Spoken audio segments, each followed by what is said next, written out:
All right, everybody. Good morning to you. Good afternoon. Good evening. Good night. Whenever it is you tune in, hope all is going well with you guys. This is a early time and a somewhat inconvenient time for a few people that want to join in. I understand that we're not gonna have this be super long, but we do want to get a couple of things off our chest regarding the game that we previously saw and the games that we're kind of tuning in on right now. So before we start, Trey, you doing all right? Uh, can't complain. Can't complain.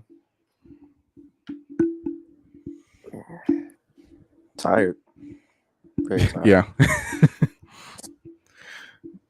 we wanted to get this, like I said, we wanted to get this off our chest as soon as possible, but realizing that this was basically the only time for us to do it because like Trey had plans and then I had plans, so like, well, here we are. Let's just do it while every other game is happening. So all right, thankfully you can join us in. We got Nathan Floyd here already, so what's up yourself? So let's get into the meat of this conversation, right? Because I put Mariota and Desmond Ritter on the thumbnail, and I titled this like, "Hey, like let's get this team back on track." All right. During the live stream for like our play by play reaction to it, right at the very end of the game, I would mention the question. It's like, okay, well, here's the thing. If we want to chalk this up as a Thursday night loss, as a early week kind of thing, or as a weather game, we could do that, but we don't really want to do that. Instead, people are trying to say, like, okay, well, this is who we are, right? Like, this is not just a bad game; we're just a bad team, and this is what we should expect. And because of this, let's just give up on the season and let's just swap our quarterback and just see what we have and moving into next year, because that's going to solve all our problems, right? People have this mentality, and I just want you guys to just pump the brakes a little bit. All right, so we can get this team back on track, but everyone's got a different way of doing it. And I guess myself, especially, I have a different way of going about it than what some of you guys in the comments will be thinking about as well. Maybe something different from Trey. So, but before we get into the quarterback topic, I want to ask this question. So, Trey, who was playing like their normal self in that Thursday game? Mm, Richie. Mm, Okay, Grady, of course. Um, possibly. Rashawn. He had a couple miscues, but he pretty much played as he does during the season. Make some good tackles. He Too did have terrible that on the. one play. He did have that one play where he like took a bad angle and caused Jalen Hawkins to trip up on that one touchdown run, I guess. Mm, who else can I say played like themselves? And even then, like Uh, Richie Grant had a drop pick too. yeah. Mm, who else can I say? Um, I can't really say he fully played like himself, but the O line didn't do that well. But Tyler Algier, I could say that he played pretty well. Tyler Algier had 5 catches for negative 17 yards. Yeah, I His remember that. longest catch was for negative 5 yards. On the ground game, he wasn't like awful, but I don't know if he was his normal self. I say like 55% there, other than the catches. I don't know what happened to the running game this game. I think we barely eclipsed 100 yards. Yeah, I think 130 or something, Mm, which seems low to us. yeah, yeah. It's compared to what we've been doing really the past 3 or 4 games. I think the average is like 170 per game. Um, Yeah, I wouldn't put it past us to be that way. what? Who else? Um, To be honest, that's pretty much it. I mean, Chris Lindstrom didn't really have the best game. I think that was really his one bad game of the year. I mean, Derek Brown and that those blitzes really just killed that entire offensive line, including Yeah. him and Jake Matthews. Um, who else? Jake Matthews is like the only person at least I can probably excuse because of his whole situation off the field. I But can I can agree with that one. Um, I mean, who does have a baby 5 hours before they play a game? Not many. Yeah. Um, what else? That's pretty much it for me. Um, Cordell didn't really get that many touches that game. no, I think he only got like 18 yards in the day. That was sad. Um, what else? Yeah, that's about it for me. Yeah, like we can't even say Kyle Pitts played like his normal self.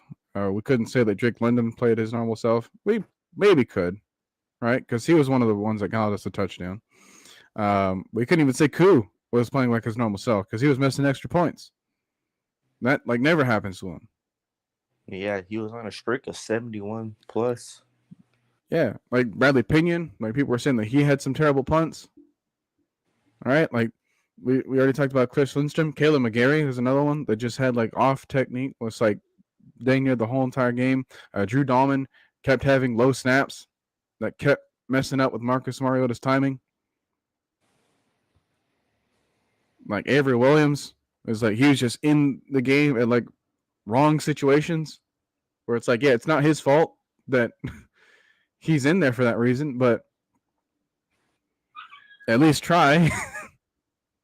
He got babied on one of those blitzes, but he's not a pass protector. He's more of like that Right. outlet. They sent Shaq Thompson right at him, and it did not end well. Yeah, like Hawkins, I like on defense. I don't know if he was playing like his normal stuff because we don't really get to look at the safeties, which is like it's like if you want to safety grant, you're probably only looking at the PFF grade. Um, and if you're looking at the PFF grade, then you might as well already agree that Grady Jarrett played bad because that's what that said for him. Like that was not Lorenzo Carter's game. That was not Arnold Abucate's game. That was not Troy Anderson's game. That was definitely not Michael Walker's game. No, Michael Walker was terrible. I'm Michael starting to see a pattern with him. All right, and if you guys aren't noticing like what the pattern is, the pattern is he will like place his hands on the backs of our defensive linemen and just kind of fiddle around with his legs so that when the ball is already snapped, he's already out of the position for where he needs to be in order to like go through the tunnel and make a play. It looks like he's blitzing every play. I'm not gonna lie. Every run play, it looks like dude is blitzing for some odd reason. It looks like he's blitzing, but he's also like trying to recover from where he should be. Because he's always trying to like backpedal and backtrack to go back to where he should be. Or so it's like, okay, well, you're not disguising what you are doing. And I've never seen any other like linebacker do that. Like, do you think that's something that Ray Lewis would do? Like, you think that's something that Urlacher or Kuechly or Bobby Wagner or heck, even Deion Jones? You think that was something that he would do? Not really. We could say what we want about Debo now, but the fact of the matter is, he never did something like that.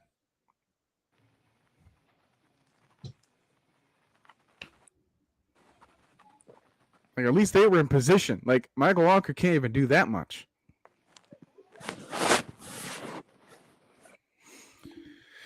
So I bring this to say that it's like, okay, well, if everyone's going to have this knee-jerk reaction about one position, why aren't they having the same style of energy when it comes to these other positions that we talked about? They just didn't play like their normal self, right? And I can chalk this up to like, oh well, we were just coached badly, all right? And sure, there's some truth to that.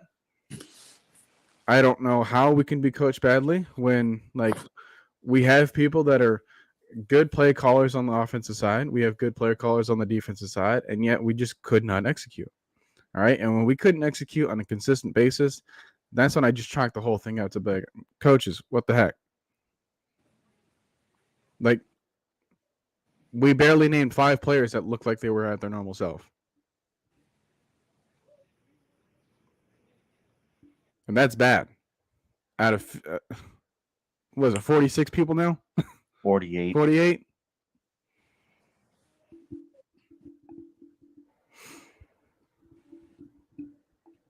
So if we're gonna bench one person, just bench them all. Okay. We're just gonna bench Chris Lindstrom, right? You guys okay with that? We're gonna bench Caleb McGarrett. We're gonna bench Grady Jarrett. We're gonna bench Jalen Hawkins. We're gonna bench Tyler Algier. We're gonna throw in Caleb Huntley in there more. We're gonna bench Kyle Pitts, right? Because he was kind of half doing his routes. We're gonna swap OZ in with Kadero Hodge. Like, is this the mentality that you want to have for other positions, or do you want to just keep it to the quarterback? Because if you want to tell me that the quarterback was the only thing that was going wrong, I'd suggest you pay attention. Because when they're breaking off like 30-plus yard runs, quarterback can't do anything about that. All right? I don't know how many times we have to have this conversation about what the quarterback can and cannot do, considering that we had to change the quarterback that everyone wanted to blame. And here we are with the same kind of excuses.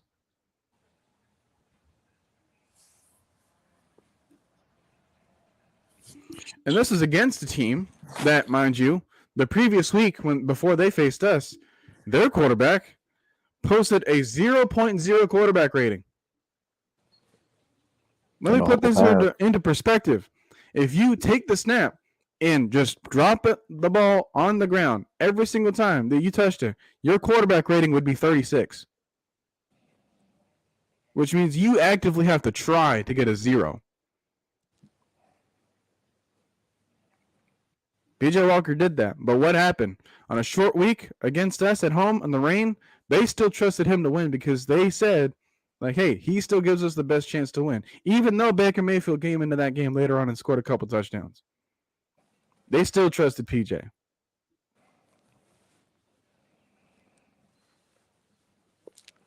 Granted, they ran the ball 48 times against us.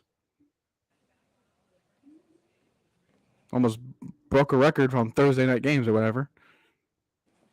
That just goes to show that if you want to sit here and dissect these press conferences that Arthur Smith has about, he never even gave it a thought about changing the quarterback, it's stuff like that there's reasons as to why the coaches do that. They don't want to phone in the rest of the season when they know how so close we are to actually participating in the playoffs. Because, yeah, even though the Buccaneers beat the Seahawks earlier, that doesn't change the fact that we still have an easier schedule moving forward.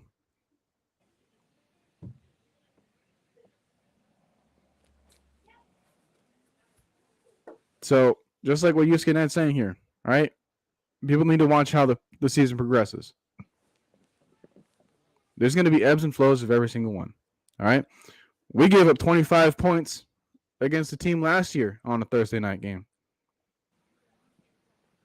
You know how many points we combated with that?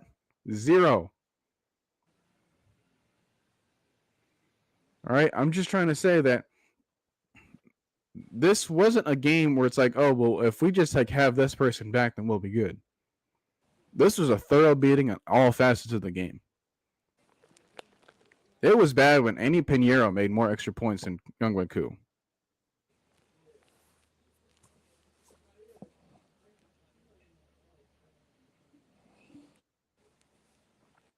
Foreman had more rushing yards by himself than we had as a whole offense.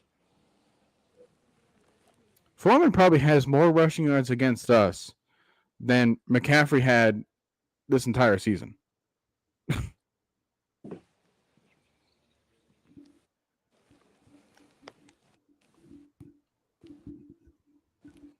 Pass rush was non-existent.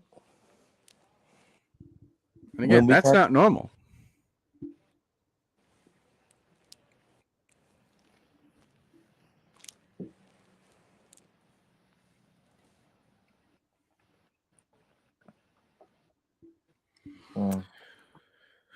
So I'm gonna and who let Foreman go? Well, the Texans, the Titans, they did first because he's been in the league since like 2017.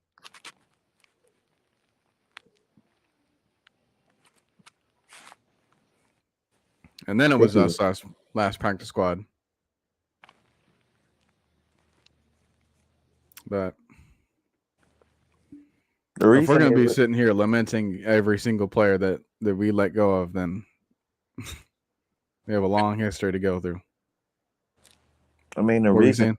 the main reason I think they really signed Foreman was one, Chuba Hubbard was hurting. Two, well, you have no Christian. I mean, yeah, basically no Christian McCaffrey after after you traded him.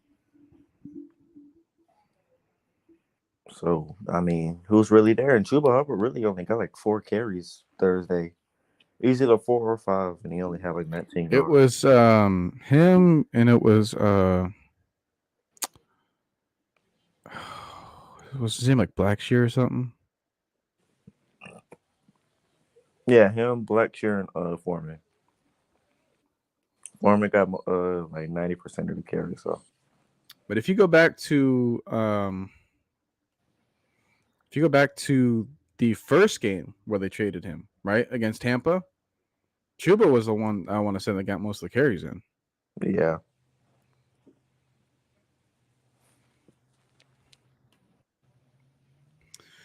So just goes to show it's like if we're gonna point the blame on the one player that we let go of, then we also need to understand like, okay, well, we've seen some really good things out of every running back that we have. There's a reason as to why we had like the 4 of a kind graphic that let us know that hey, like Tyler Algier, Cordell Patterson, Marcus Mariota, and then Caleb Huntley, they're like the only ones that we've seen so far this early on in the season in NFL history that had like an average of like plus 300 yards or something. So it's like we're really deep, and then that's like I'm not even forgetting Avery Williams, who's had some decent runs against some opponents from time to time. He's not used as often, and I think we can kind of see why. But there's been points where I actually wanted him in the game because there were smaller running lanes to go through that I don't think that Patterson definitely wasn't going to be able to fit in there, right? And if he like out physicals his way into that hole, it's not going to work. Tyler Algier, he's just going to likely bump it out to the outside. But there were some spots where Avery Williams was able to like be small enough, be skinny enough in order to go through some running lanes and get some extra yards that way. Like maybe Caleb Huntley was the only other person that could have done that. So I like the extra feature that he gives us in the run game. And Mariota can give us some good things out of him as well. So but I think a lot of people want to talk about this passing game. So Trey, I keep seeing this notion that the playbook would be opened the second that Desmond Ridder steps on the field. What do you believe? To be honest, I think it's open like at 70. I say really at about 65 to 70% right now. I still think there's some things that Arthur Smith holds back because of Marcus, but if you put in a rookie right now, I feel like that 75, 65 would probably go down to about 60 to 55 just because of one, the main reason, one, he's a rookie, but two, you're still trying to get him immaculated into the game, and you're not trying to rush him into anything that he doesn't need to be rushed in. Now, of course, we don't know that because we're not the coaching staff, but I don't know if it would be just okay. Here's everything that we have in the playbook. We're giving it to you now, just like the entire playbook open. But it would be dwindled down a little bit, just because I mean we're really running the same formations basically every game. I mean, what team does, but we're running it. You know, that pistol set, that shotgun set with three guys, and with two guys on the side of Marcus. So it's really be the same things, but maybe a lot less complicatedness. Or maybe To like the where, personnel, like the people playing in those yeah, positions will be different. yeah.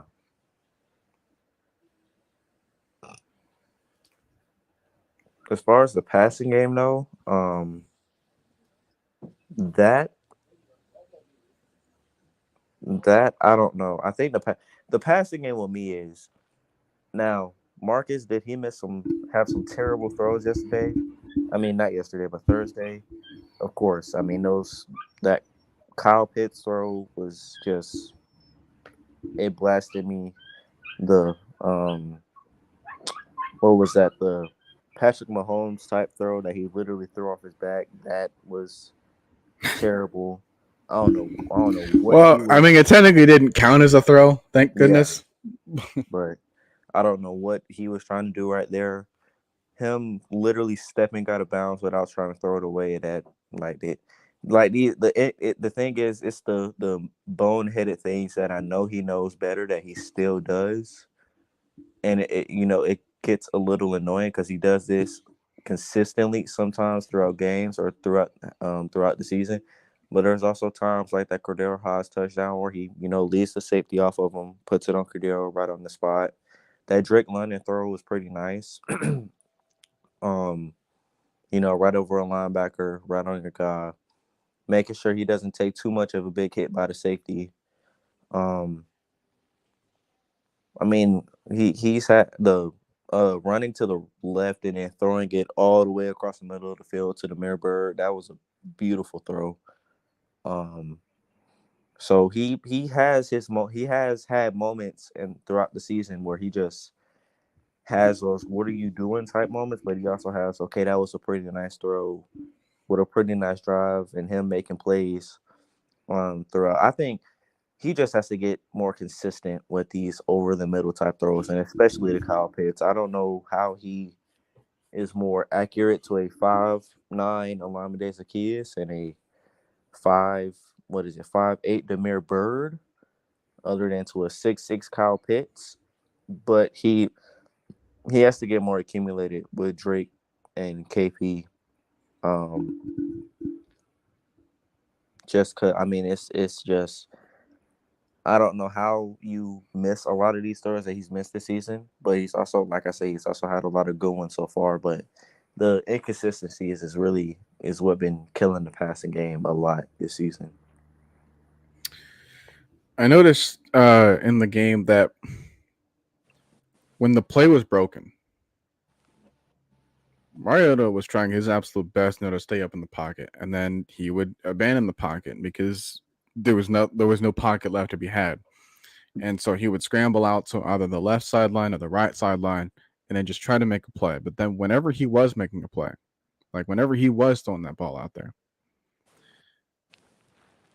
did you see how many times there were two receivers in the same spot? Very much. That Jesse Horn interception, I think. Well, it was Kyle Pitts and Drake London. Drake London was over the top. KP was like right on like a little bit 5 yards, 6 yards underneath him, and it just kind of like went right in the middle to where Jesse Horn was at. That 3rd and 10 on the last drive, or that 3rd and 17, I forget which one it was, that he was trying to fit into Olamide Zaccheaus. He had KP driving over the middle, or it was either KP or Dre London driving over the middle, and then Olamide Zaccheaus like right over the top of him, and I still don't know who was that targeted to. Um,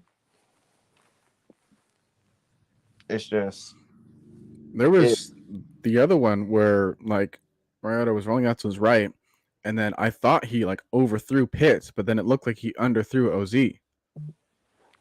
that one was very big. I think that was an interception they were talking about because Pitts fell back. I thought he was. I thought he, like I said, I thought he overthrew Pitts a little bit, but then he see Alama in the picture. Like, are you trying to hit Alama there? Or are you trying to hit um Kyle? So that one confused me. But I think a lot of time it's still you can tell this offense is very young from the miscommunication because we've seen a lot of times they're like over the middle routes, these corner and fly routes where there's literally two guys right in the same spot or two guys 5 yards in the vicinity of each other, and that's not really the best thing to have unless you're like on a pick route or something. But other than that, I don't really see the point of that. I mean, it's like it makes throws a lot harder, makes catches a lot harder. It just makes everything a lot harder for you than to have some of these one-on-one throws that you can have that I know you can have um, with your guys. Um, but I think it comes with more um, just consistency and a little bit more knowing where your guys are going to be at in the plays. I think the play calling is fine. I think the design of the plays is fine, but you have to these young guys that are running the routes and Marcus too have to know where these guys need to be at and where they're going to be at, and I think that helped the passing game out a lot more too. Yeah, so I'm talking about how young this team is, and yeah, this is true. This is Arthur Smith's second year with this team. This is Mariota's first year quarterbacking this team. If we throw in Desmond Ritter, this is also his first year quarterbacking this team. A lot of the pieces that we have are like relatively new as well. Like we have Kyle Pitts that got drafted from the Terry and Arthur draft. Same with Drake London this year. Those are our biggest components. And then we had CP that just got back for a second year on this team.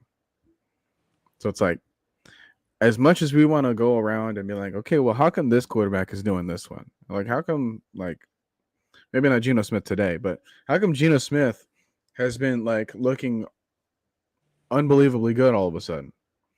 Well, here's what happened. He's being coached and coordinated as a quarterback coach and whatever that's been there for the entire 3 years that he was there.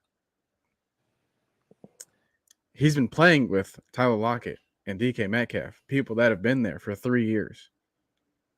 And you got playing time with him last year when Russell went down for like 7 games.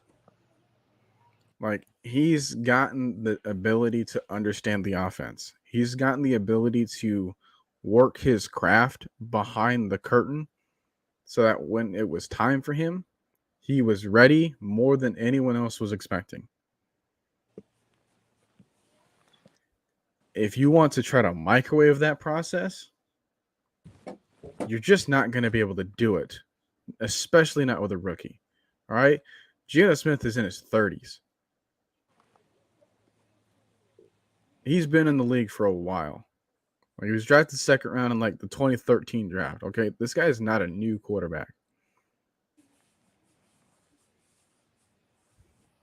And you can take a look at some other people, right? Take a look at Kenny Pickett. Take a look at Malik Willis. These are some rookies that are playing right now.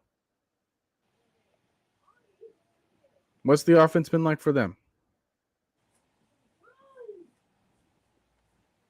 If there was an offense before them, it certainly wasn't there anymore. That's all I'll say. Because, yeah, people gave up on Mitch Trubisky. And then Kenny Pickett was been having more and more and more and more struggles. And then there was a point in the time where it's like they were facing Tampa Bay, and then Trubisky came back into the game and then basically won that game for them.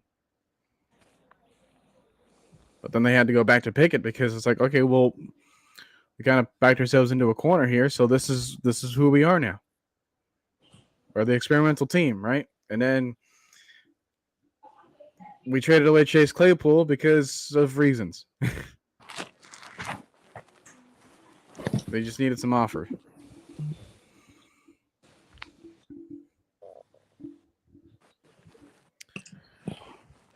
Malik Willis has just made that Titans offense just be run the ball to Derrick Henry. And yeah, they won the first game with that, but it's the Texans. He does that on a regular basis. But I'm just saying, like, we just need to calm down, okay? Despite how bad Mariota's was, he was still 19 for 30 and still had 2 touchdowns. That was the only reason we were in the game. It's not like anyone else is playing better. And if we want to chalk this up to, oh, Mariota should have done this and Mariota should have done that, that's fine. But when we talk about the broken plays that he's trying to save, that he's trying to play hero ball, do we not think that Desmond Ridder might fall into those same early tendencies? All right. We have Ripcliffe in this chat right now. And one of the things that he was saying about Mariota is that, hey, he formed some bad habits early on at quarterback and was never able to get out of them. If we really want to trust Desmond Ridder, do we want to have him in the same situation where even if the play was fixed,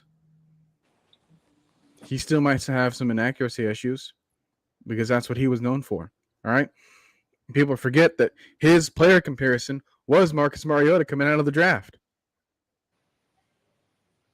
You just want to hit the reset button on the quarterback that you already have, basically. But not knowing that you might risk ruining his career and Mariota's. Because who else is going to give Mariota a chance now? Right? A lot of people saying that, hey, when we brought him in, like, oh yeah, man, like I respect Mariota. I always liked him. We were his last chance, basically, because no one else is going to give him a starting shot, and I don't think that even he would expect that coming into the next season if he was a free agent. But maybe some other team will consider him as a backup, right? If Mitchell Trubisky was considered a backup for Buffalo, I don't know. Maybe that's where he will go. But if you want to avoid Desmond Ridder to make the same mistakes, don't put them in the same spot. And that's all I'm trying to get at. Because I'm seeing so many people have a knee-jerk reaction when it comes to, oh, well, just get rid of Mariota. Okay. Well, you've done that now. All right. Hypothetically, you've done that. Are we winning next week's game against Justin Fields and that totally brand new offense that just suddenly works for them?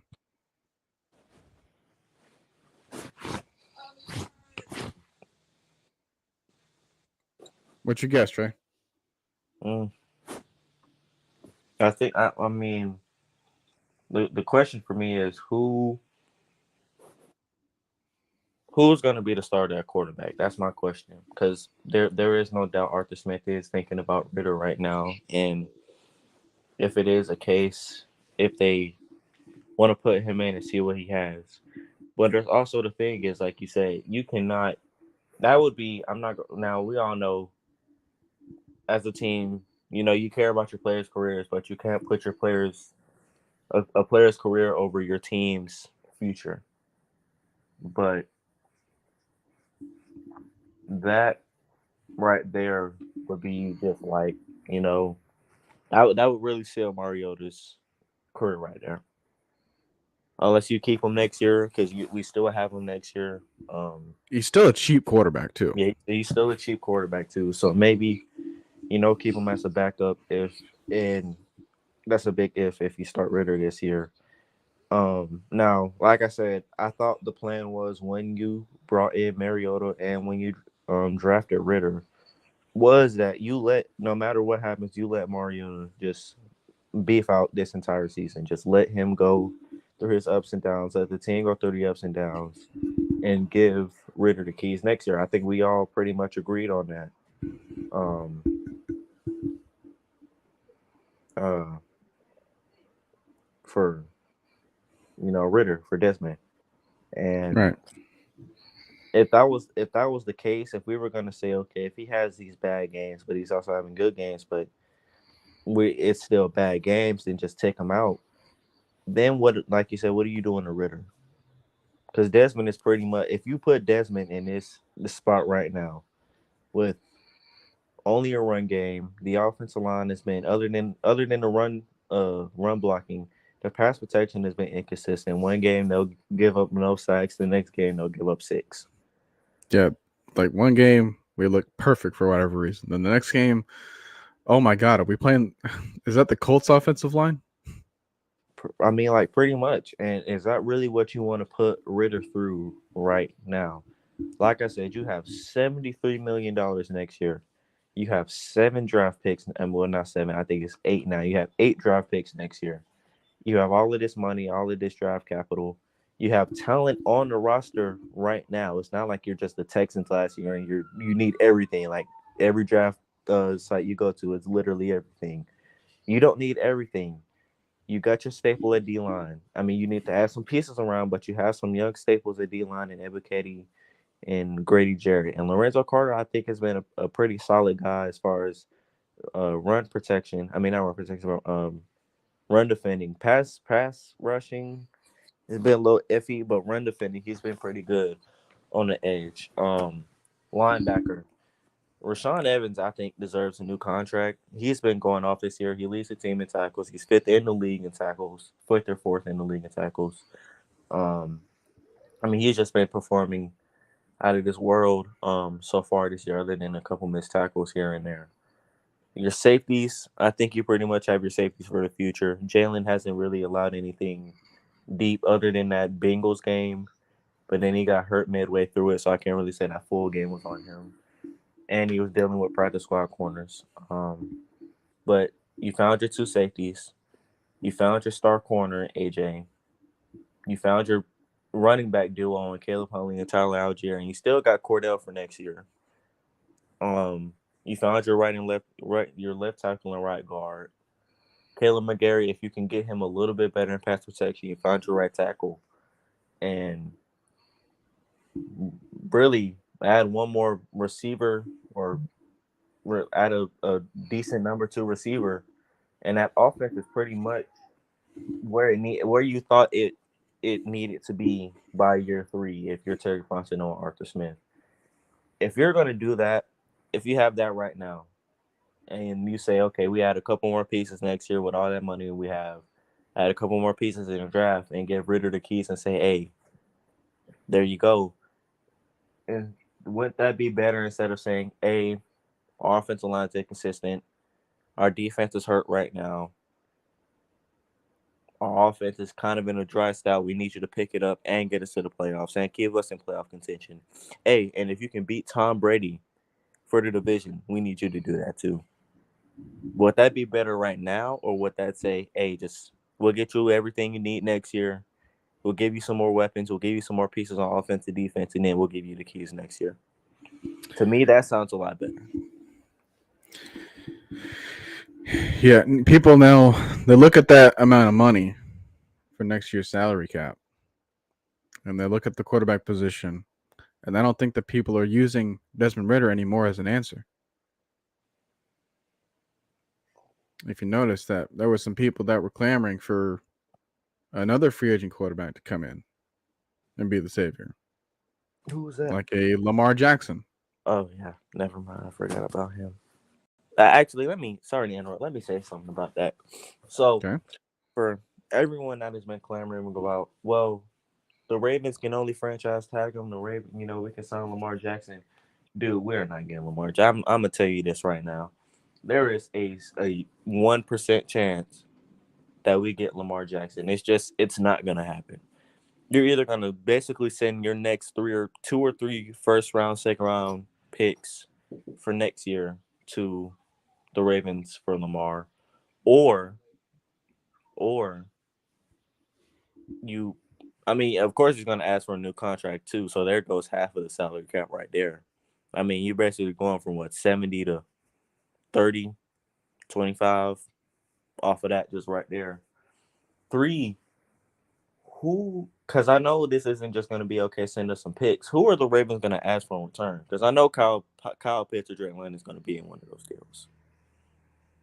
So you Maybe basically not Kyle got Pitts because they already have like 15 tight ends. But true, but Drake London. You think they won't ask about him? Hey, we ain't got no wide receivers over here. Go ahead and send Drake London and some picks.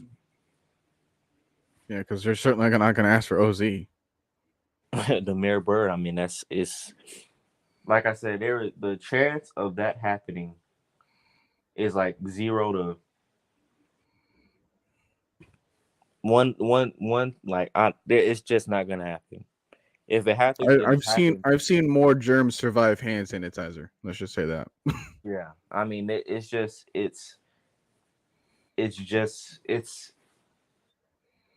If you're thinking about building a team, but you want Lamar, who do you want more?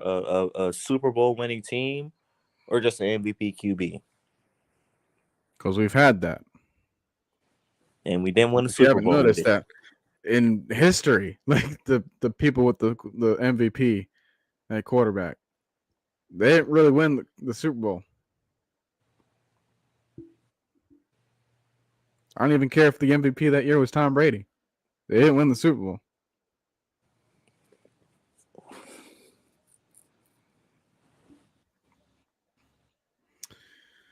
So I mentioned Ripcliffe. I'm going to go back to some of his comments, and I think we're going to talk about it together. Because there ain't a whole lot of us here, but I think this is going to be an interesting discussion for those that are. So he starts off by saying the problem is at the quarterback position. I had video after video showing the issues with Mariota, and now he's just regressed beyond recognition. There's got to be a change. I stopped making videos because these past few weeks have been redundant. Ritter needs to be the starter moving forward. It's not a matter of I think Ritter will fix the offense, but there's no point in sticking with Mariota at this point.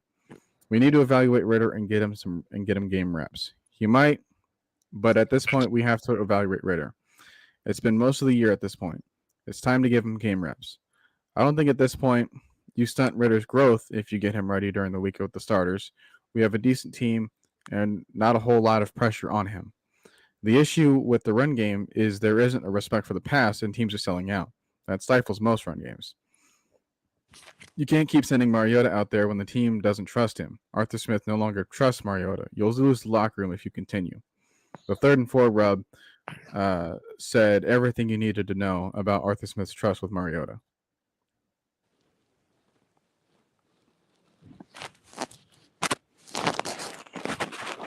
And you can make a argument for everything he just said. And yes, I think Arthur Smith is losing some trust in Marcus Mariota because I mean, I understand you're backed up, you're at the 10-yard line, but that 3rd and 4 was like we've passed on so many situations. I mean, we've passed on shorter situations than that this season.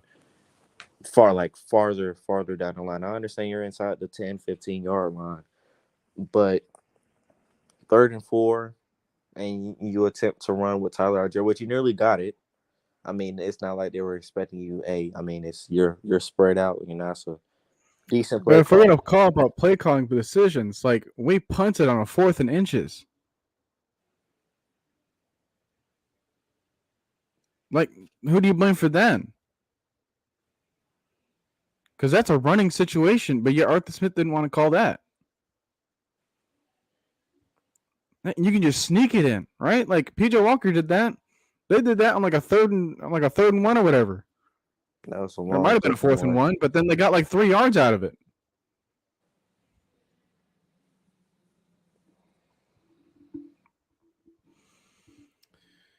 And then obviously we had no problem running a 4th and 18 later on in the game, but you know,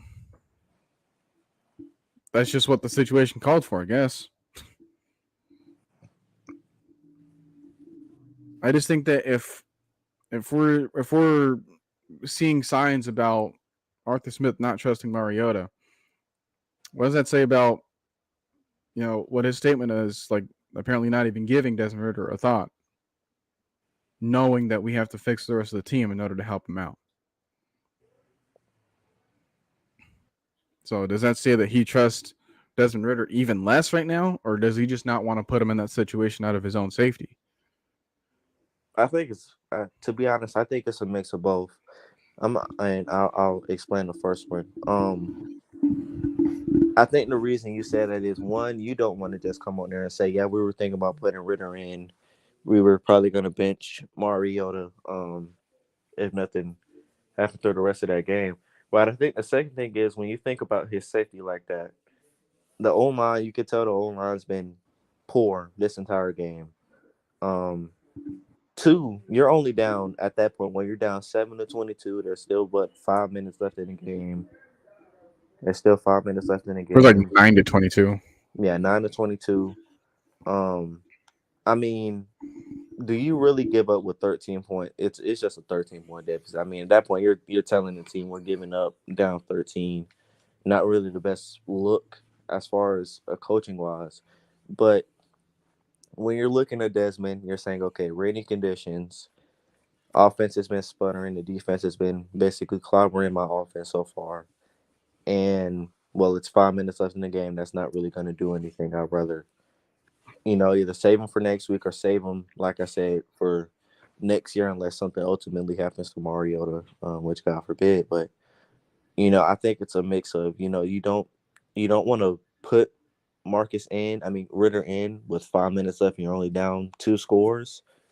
But you also have to say, okay, I don't want to expose Ritter to this right now, especially with what's going on tonight.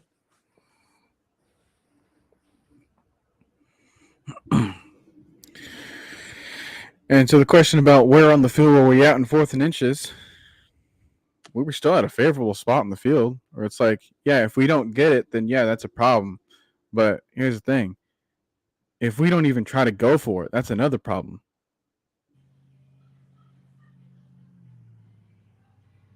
I think we're at the 48-yard line or 49. We were probably further back. We were probably like in the late 20-yard line for our side. Maybe trying to get our first first down on that drive. So maybe it's like we were on the 34 or something. I mean, hey, we've had teams go for it. But that just screams, it's like, hey, you just had a 3-yard run, and like a 2-yard run. These past 3 plays, you got at least 2 yards. And yet when the situation calls for you to get a half of one, you don't feel confident.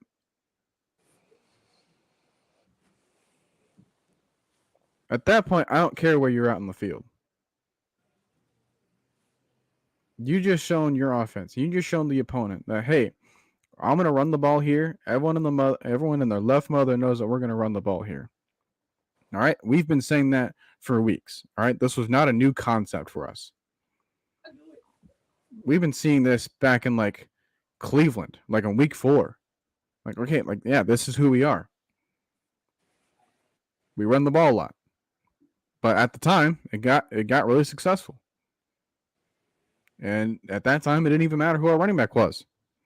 Because that was the game where Cordero Patterson got hurt and we still had over 200 rushing yards. That is your bread and butter as an offense. All right? And you know that. The opponent knows that, but they still can't stop you. That's happened time and time again. We've gone through other 4th down situations and converted it in less favorable positions.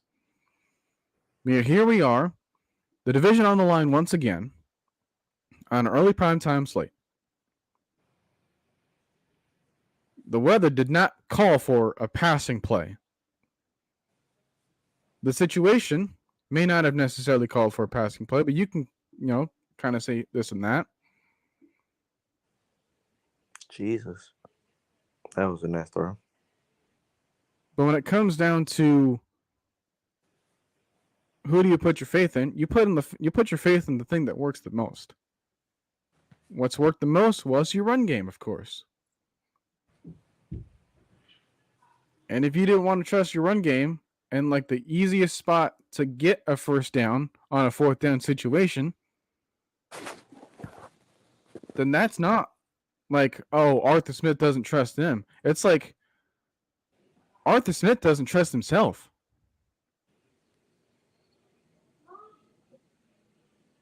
Because I also saw on that same game, we had 2 drives where we were just hurrying up on the offense. We just needed to get down the field, right? There was like 2 or maybe 3 drives. Because the drive before halftime where we got the field goal, that was like our best looking drive in that entire game up until that point. I was upset about that drive. I'm not gonna lie. It was like we were trying for a field goal that entire drive. I mean, we had a minute. I think it was 14 seconds left on the clock. We're driving down the field pretty fast. I mean, we're already after the second play, we're already on their side of the field at like the 48-yard line. Every Williams run, we're at their 32. Screen play to Drake, we're at their 20. I think it was like, okay, we're We at had their. like 12 yards to go, and yet there was like 13 seconds left on the clock, and I'm thinking, okay, look, you're right here. You could just take 1, maybe 2 deep shots. I don't. Maybe it was like a third down or whatever. No, No, no, we kicked the field goal. No, we kicked the field goal on third down. yeah, it was first We down had 2 and downs at least. All right, yeah, we had he 2 took a downs to take a takedown deep on shot in the end Cordell. zone. Just try it. But we didn't do that, did we? It wasn't because that we couldn't trust Mariota to make a throw. We've seen that all the time. That's how we scored most of his touchdowns. In the red zone. I mean, That's how other we than scored the touchdown to Drake London later on in the game. I That think at the same same spot in the spot too. field. And yet, with 13 seconds left, I know that you didn't have any timeouts, but that wasn't the risk. If anything, the risk was, hey, we throw it to our tallest player on the team. We throw it slightly above him so that if he doesn't catch it, no one will. That is a lot of people's mentality when it gets to that situation on the field. And yet, what was ours? Maybe a 2-yard dump off at best case scenario for Cordell Patterson and just run back to the field and just like spike the ball or whatever and then kick the field goal. It's like you had your chance, Arthur. You had your chance to try to make 1 play in the end zone, at least 1. Did we take it? No. And was it because we didn't trust Mariota? No, we ran a pass play. Was it Mariota's fault that we didn't like even attempt to go that far? No, that was the design play. And you could tell he didn't even look downfield. As soon as Cordell literally turned right, he just dumped it. He had 11 seconds on the clock.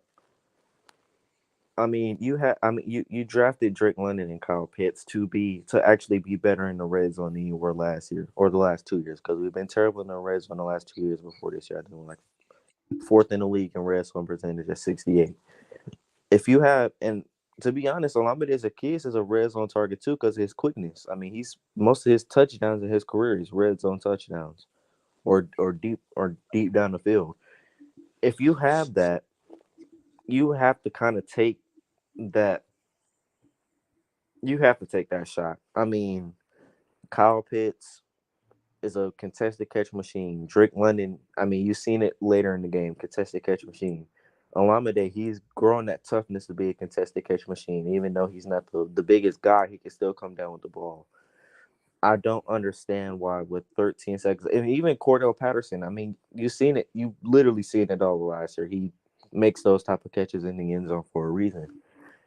Why are we not trying anything with those type of weapons in the game? I mean, I understand it's raining. I understand that you kind of have to. You just want the points at the end of the day, but dude, I mean, You could have had more. you. I And mean, yeah, then you could. what Those type of 7. game we're looking at there, right? Because I we were mean, only those 7 down points. at that point. It was like a 13. We were down 13-0. So when we kicked the field goal to go into the halftime, down 13. What you also got to understand is that Carolina got the ball at kickoff in the second half.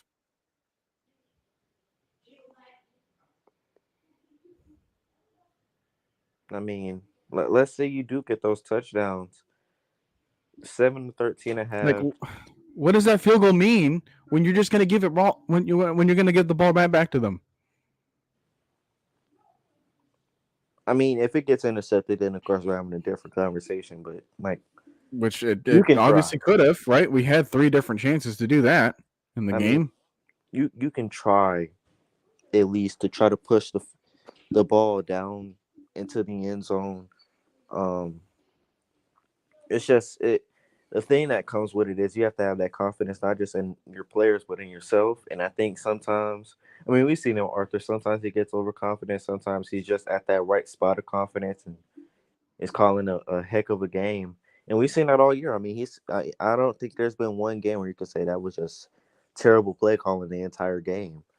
But I mean, Because there was, like I said, there was that drive, and then there was two other drives where we just decided to hurry up the ball, and then those other two drives we scored touchdowns on.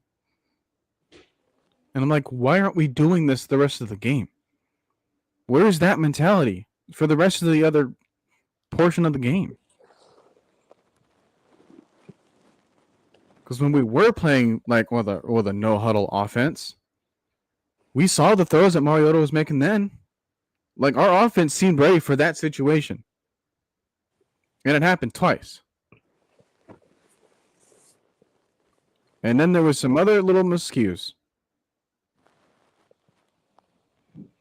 That was all it took. It was like a holding call here, or just like another sack here because like no one wanted to protect, right? Like there was that one play later on in the game where Caleb McGarry took an inside approach to an outside rusher that forced the running back to try to like save his spot. But then at that point, the speed rush got too effective, and then Mariota, by the time that he got the low snap again, it was already boom, sack.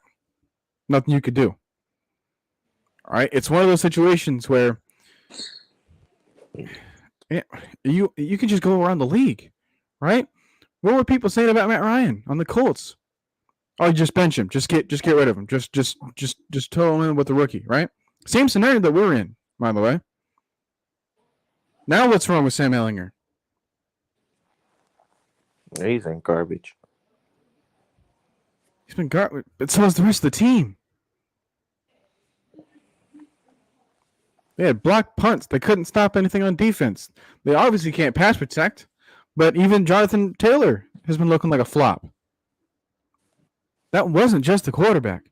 The receivers had fumble issues and drop issues.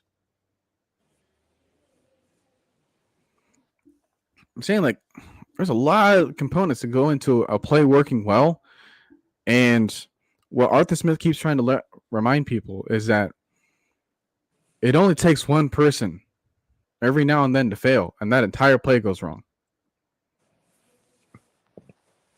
So if you mean to tell me that Mariota was the only person that was failing that entire game, then I suggest you go watch Chris Lindstrom. I suggest you go watch Caleb McGarry. I suggest you go watch Drew Dahlman. Desmond Ridder doesn't save that situation. And I think that maybe that's because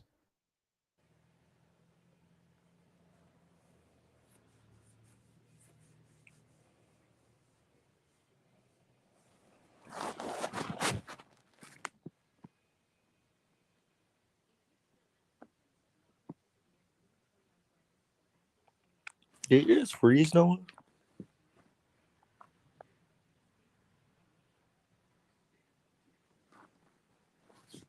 Can y'all hear me?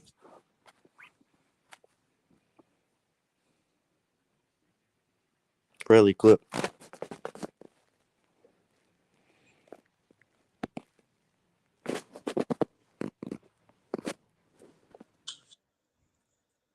all right, we're back to normal.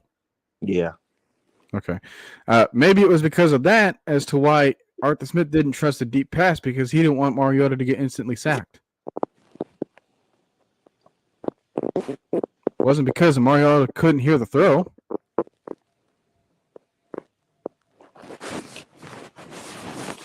I like what Wallace said though. He said the whole team on both sides of the field, or both sides of the field, kind of had Three sides of the field, really. Yeah, I mean the special teams didn't really. As far as the punting unit, they didn't really have the best game. Kicking unit usually does their job, but the punt unit didn't really have the best game with these botch punts and these pooches that Bradley Pinion had, and the coverage was not that good. Of course, the pass defense actually wasn't really that bad. I think we only gave up 200 and something yards and no touchdowns. But Could have again, had how much 3 of that do you picks. want to credit that to the weather? Yeah, like I think I only threw like 10 times though, like 10, 11 times. Like I said, they ran the ball 48 times. That's like a Yeah. record. I mean, that look, of course, the run defense was bad. I mean, when you run the ball 48 times, you're probably going to eclipse 100 yards, but 200 is just where it's like, okay, you gotta have some nuts and stop something. Of course, the offense, we saw how poor that was. 15 points. Um, I think the lowest amount of points we've had all season to finish a game. Because the lowest it was 17. Oh wait, no, no, no. Yeah, it was 15. That 21 and 15 against the Bucks. So yeah, another low scoring game for the offense. But I think the thing is they have to these games that we've lost, and you can say it about every single game other than the Bengals one. We just found our rhythm too late. Other than that Charger game, I think we didn't. I don't. We that was like an on and off game for us. I don't know what that was, but every other game than that, we just found our rhythm way too late, like in the offense, and it killed us because you can't. Like I said, if the Panthers are going to run 48 times, you cannot have your defense out there for 30 minutes of the game. You got to have some type of, or you at least got to be scoring points. You can't have three and outs and then have your defense on the field for 35 minutes. You can't do that. You can't do that. And it just looked like they were gassed the entire time. Grady just, it looked like he was the only one out there that could at least get some type of push.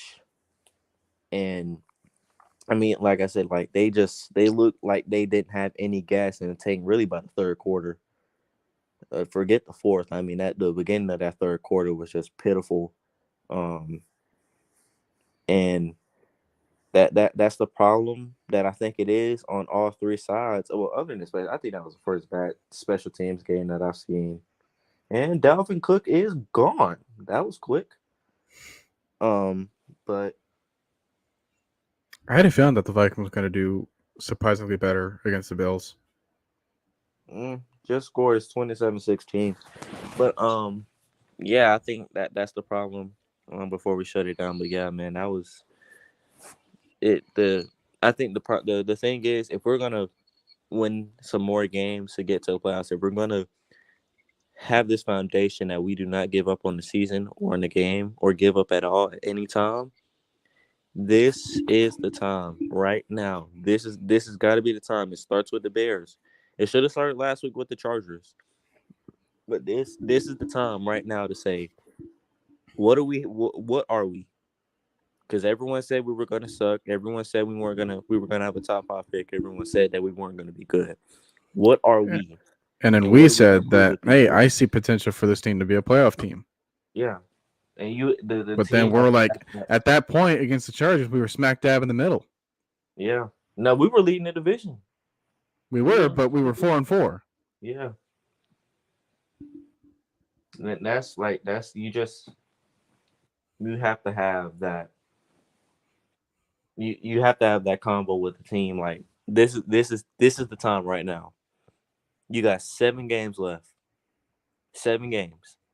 Yeah, Bears, Steelers, Commanders, bye week, Aints, like Ravens, Ravens, Cardinals. Cardinals, and then So Bucks. that's it. And these 7 teams are standing in your way of playing in January. This is There's your like time right now. two teams that I would be concerned with, and then one of them is obviously the Ravens. The other one is surprisingly the Commanders. Oh yeah, they're starting to heat up a little bit. Well, I want to say the offense because they've been inconsistent, but that defense is starting to heat up a lot. Really, since they played the Bears, they really started to heat up a lot. The Bears are a Yeah, surprise as well. yeah, that's another team What's I their score really against think the Lions right now? they're up 27-10, Yeah, I don't again I don't know what 24 the to heck's 10. going on with that offense, but it just clicked, and maybe there should be another team I'm worried about, but Like I said, I'm not taking them lightly at all because the past 3 weeks they went on they've a averaged like 30 points a game. yeah, like they've averaged like 29.5 points per game. The rushing attack is averaging like 150 per game. Justin Fields is averaging 210 or 215 and like 2 touchdowns. So it's not going to be an easy game whatsoever. But what I also saw is that people can score on them just as easily as they can Yeah. score on others. Their run defense is god awful. And I mean, it was god awful before Roquan left, but ever since he left, it's just been like, just put somebody back there. They'll get 5 to 10 yards a clip. Their pass defense isn't that good either. I mean, other than Jalen Johnson, their secondary has been inconsistent. Eddie Johnson, Father Time is catching up with him. So, like I said, these games, all of these games that we have over the next 7 weeks are so winnable.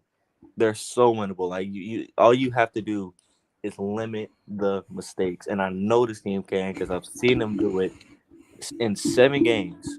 The 7 games that they could, well, really they should be 8-1 right now, but 7 games. Yeah, I've seen 72. them. I've seen them limit the mistakes, play their game, and if maybe the stick didn't go our way, but they didn't beat themselves. And that's all you have to do. And say if you don't beat that's the main problem with a lot of teams. I mean, with a lot of teams losing in this league, they beat themselves before they can even have a chance to beat the other team. And we've done that a lot this season. I mean, the Saints game, first week of the season, we literally beat ourselves with turnovers. The Rams game, we beat ourselves, flags, uncalled for interceptions, drop balls, bad protection. The Bucks game just started off way too slow. Before we Yeah, even that the final minutes before the halftime was awful. but like before we even got into a rhythm, we couldn't do anything. Um, what else? The Bengals game got like I mean that was pitiful. 28 points in the first half is just not the way to try to win a game. I mean, at the same time, it's like we were up against Joe Burrow and Jamar Chase, and we had Yeah, 0 corners. yeah, but like There was nothing else we could have done to stop the bleeding. yeah, like the things you have to do. I mean, in Thursday's game, letting these inconsistent passes, pass protection being broken, these broken plays, like I mean these missed and broken tackles in the run game. I mean, we're literally one of the worst tackling teams in the league, surprisingly. And that's like that. You just cannot do that if you want to win, not just games, but if you want to be a winning team, it just cannot happen. Um, and you gotta, dang, Jesus. Okay, care to explain what that was about? Stephon just had an Odell Beckham type catch. Um, it was nearly overthrown. I mean, Josh Allen goes on a run. He's in the middle of the field wide open. Josh nearly overthrows. He just throws one hand up in the air and snags it. Like literally just snags it. Yeah, that's gonna be on ESPN tonight. Yeah, Okay, that's then. ESPN tonight. I'm looking forward to seeing that on my Instagram about for 45 more times in the week. Yep. You know the NFL is gonna post that in about 10 minutes. Yeah, that's all I got for today, man. I think the other thing too is that if we want to get this team back on track, the one thing that a lot of these other good teams will have, short memory. Look at the Bears. Scrap this game. Yeah, scrap this game. We're on to our opponent. Okay, we're not going to linger because we've seen teams that just linger onto the other losses, and then guess what happens to them? They just keep losing, even though that's not expected of them, right? We look at the Packers. Oh my God, they had just a couple things going wrong with them at the early on in the season, and then it just kept piling on because they never wanted to let go of that other loss, and then the other loss happened, and then they never wanted to let go of that one, and then the other loss happened. And it's like they've been playing from behind before the game even starts because they just can't let go of who they've been, and instead they need to shift their focus onto what we can become for next game. That's lit. All right, like I think a lot of the Colts beat the Chiefs, and yet no one cares because the Chiefs got back onto the right track. Ever since I don't think the Chiefs have lost a game other than the Bills game since that game. The Vikings got destroyed by the Eagles on Monday night. On a 6 And game. then if it wasn't for this game, like they've won like 6 games in a row ever since. Could be You don't linger on to who you are. you don't linger on into what happened the previous week if you're that good of a team. If they're, I mean, All if right. they're And still, you have to have confidence in yourself. As a coach, you have to know, okay, this is who I still have. This is who I know that I can still get out of. Okay? Because what we were saying about the offensive playbook haven't been opened up. Like, you never said 100%. And I don't think that's true of the defensive side of the ball either. Because we're still growing into what we want the system to be. We're still growing into who we have as far as strengths and weaknesses, and in trying to chisel everything out so that we get the maximum versions of our strengths. Yeah, and then on top of that, like Wallace says, it's like the Packers. now it's too late for them, right? Like they're just far too injured. We don't have that excuse. Like we have some injuries, sure, but as far as like who's got the worst, I can't say us. We're playing down to levels we aren't supposed to be playing down to. No, and so if Arthur Smith regains his confidence, all right, it's not super hard to do because he's like the only person on this earth that still trusts Mariota to some extent, apparently. And we've seen a lot of good things, all right? We still got to remember, like what Trey said as well, this is not the record that we're supposed to have. And it was because of Mariota that gave us those extra chances. All right? Like, we were so upset about what happened against the rushing the passer call. Why were we upset? Because we, at the time, we finally got hot. Yeah, it started way too late, but we finally got hot. Who was helping us get there? Also update on that Bears game. The Lions just came back. It's 30-24. Bears are about 6. Oh my God. I told you. I told you the teams can score on them. That was quick too. And can the Vikings cover or get a sack? Jesus. Yeah, Josh Allen looking like Vic, but a better passer. Well, God. I mean, they're that like, is kind of true. I don't know. I mean, y'all be complaining about soft zone coverage with DNPs. That's all the Vikings are playing right now. They're not even playing a lick of man. It's literally just playing soft cover too. And it's not working at all, like whatsoever. Like they're getting burnt out of it. And they're not playing a lick of man right now. I mean, but they can't. Like their corners they're inconsistent. They suck. Yeah. Patrick Peterson's not that guy anymore. So yeah, also saying it's up to the players to do their part, and yeah, there's truth to that, of course.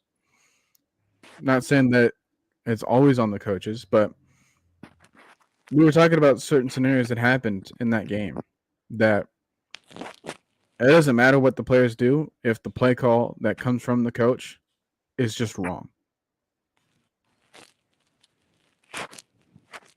Like, you can't save it from that point, right? And we can't go back to this whole situation where it's like, oh well, Mariota should be changing the play, right? He should be having the audibles and whatnot. Okay, fine. If you really think that that's going to happen and you want to get rid of him because of that, you really think Desmond Ridder is going to be even more prepared? That'd be funny. So really even allow second-year quarterbacks to make adjustments at the line. I mean, like as far as play calling, you think they'll let not Marcus, but Desmond make a change? Again, and I'm not wishing the worst for Desmond. I want the him to be opposite, the quarterback really. for the future. I'm hoping Exactly he's the quarterback for the future. On a cheap deal, proving everyone wrong. I want that to happen for him. And you don't got to pay him until 2027. This is not the chance to do that, though. This is not the opportunity. Don't do it now once the rest of the team fails in unison. If it was just the passing attack, fine. Give them a chance. Because at least at that point, you still have the run game to lean on. We're still fresh as far as like opponents not taking it seriously. because that was happening a lot during on in the season. At least you still have the defense that was able to be opportunistic and late in the game, but now we couldn't even capitalize on that. We at least got into field goal position a couple times, and yeah, we kicked the field goal, but at the time where we should have scored a touchdown, and that wasn't Mariota. Wasn't that he couldn't make the throw. It's because he probably couldn't have gotten the throw off, or something else. It's like, Yeah, man. what we just got to understand is that, hey, we have extra days in order to get back on track. We have Chicago at home. We've been playing better at home. Way better than last year, that's for sure. And we're at the stage where we just need to be 1-0, right? Starting off, short memory, let's be 1-0. If we can do that, we're gonna build up some of our own momentum back. Because if we get this win over the Bears by outscoring them or whatever, because we just scored 37 points. Then we scored 17, now 15. But it's like we have firepower that we've been wanting to use, that sometimes we did use. So let's get back to what our best is and go from there. That's all we have to do.